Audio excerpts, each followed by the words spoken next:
Welcome back everybody to How Fast Will It Go, and today we're dealing with the 2003 Aston Martin DB7 GT.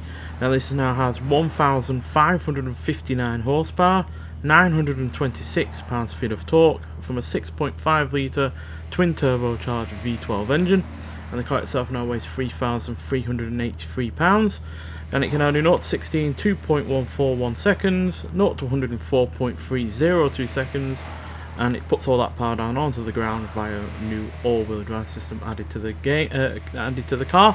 So yeah, this has obviously a huge amount of power. It's easily one of the most powerful cars that we've used on this series so far.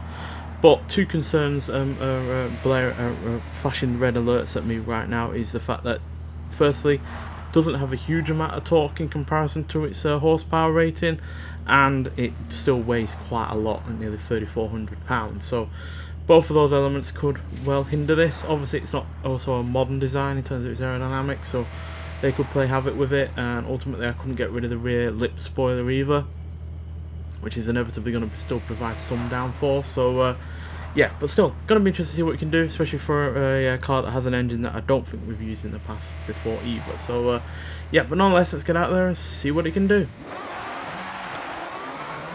Yeah, you can see high revving engine, around 11,000 RPM. Now this should theoretically be a bit more controllable than the Acura in the previous episode, which was obviously lighter.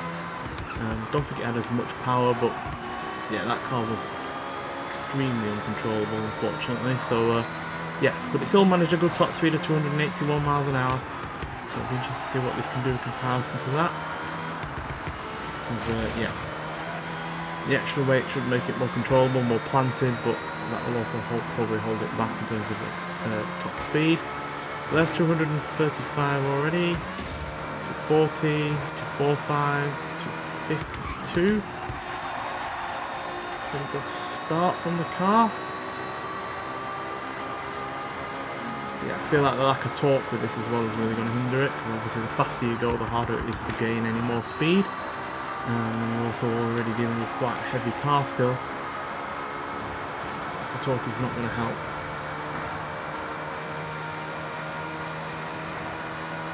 That's 255, 60, 65, 67. Hold on, spin to stop again. Slow down at the very least. Oh dear, massive bout of understeer there. Yeah, we need to carry as much speed as possible out of this corner to take advantage of the last big bit of this straight on the highway, which we have done now, second time.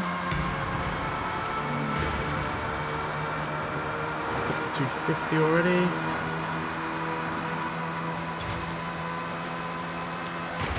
I guess extremely narrow here, and a car that isn't really able to get up to a good rate of speed quickly is going to struggle to gain anymore. Afraid around 260-ish is about as much as we're going to get. Yeah, traffic is playing havoc on this game. It really is annoying that you can't just get rid of AI traffic when you want to just do some speed runs.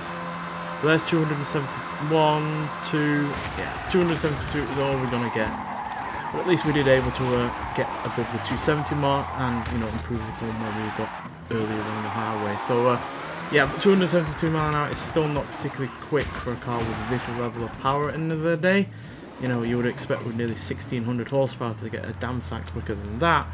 But like I said, lack of torque, general lack of weight, and also the fact that it's not a new car by any stretch of the imagination is probably what's hindering it. But at the end of the day, it's not at the bottom of the leaderboard so far. It's the 10th vehicle that we've had so far, so it is going to be in the top 10. But it does beat the likes of the Toyota GR Supra, the Nissan Skyline GTR 40th anniversary, and the Nissan number 12 Skyline GTR JTC racing vehicle as well. And it's only a couple of miles an hour off a much more modern Maserati MC20, but it's 9 miles an hour slower than the Acura from the previous episode. So yeah, despite that Acura being really rather quite wild and uncontrollable, it at least was able to get to that top speed at least once. I do imagine that this car will be a bit more consistent than that car though. I imagine it will get up to more than 270 on a more consistent basis, but the fact of the matter is, despite having a lot more in the way of power, the Acura had only 1,270 horsepower, so nearly 300 horsepower less than this. it's ultimately not able to go as quick. But that's probably because it weighs about 400 pounds less, so that's probably why it was as quick as it was. At the end of the day, weight is a killer on this game, regardless of it being top speed or handling. Weight will always hold you back to some regard. So yeah, but nonetheless, still an interesting enough car to drive on this game. Hopefully we can use this engine in other vehicles on the game as well, as it will be interesting to see what it can do in a much lighter, more aerodynamic vehicle. But yeah, you can get this car via the car pass. It's well worth getting. It's easily one of my favourite cars to be added via that manner so far. And yeah, thank you for watching, and I'll see you in the next one. Bye.